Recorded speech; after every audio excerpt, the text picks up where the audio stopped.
Hi boys and girls, it's story time with Grandma C. Today we are going to read a story about a frog and a toad. Frog and Toad Are Friends by Arnold Lobel. The story. One day in summer, Frog was not feeling well. Toad said, "Frog, you are looking quite green." "But I always look green," said Frog. "I am a frog." "Today you look very green, even for a frog," said Toad. "Get into my bed and rest."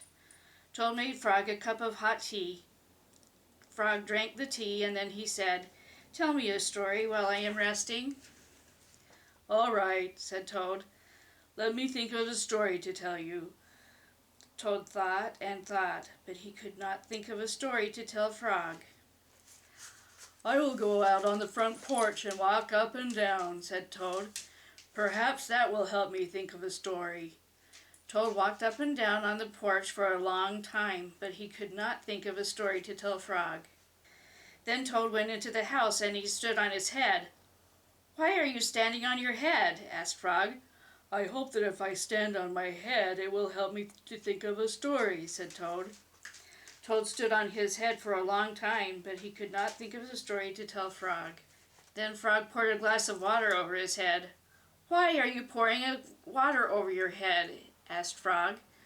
"I hope that if I pour water over my head it will help me to think of a story," said Toad. Toad poured many glasses of water over his head, but he could not think of a story to tell Frog. Then Toad began to bang his head against the wall. "Why are you banging your head against the wall?" asked Frog.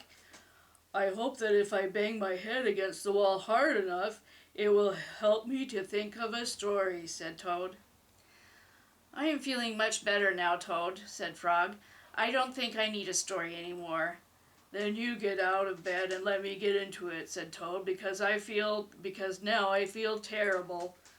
Frog said, "Would you like me to tell you a story, Toad?"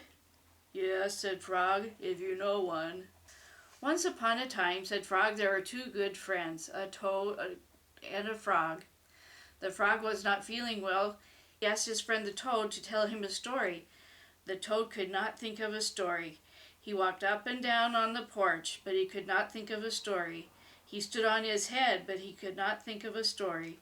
He poured water over his head, but he could not think of a story. He banged his head against the wall, but he still could not think of a story. Then Toad did not feel so well, and the frog was feeling better. So Toad went to bed, and Frog got up and told him a story. The end. "How was that, Toad?" asked Frog. But Toad did not answer. He had fallen asleep.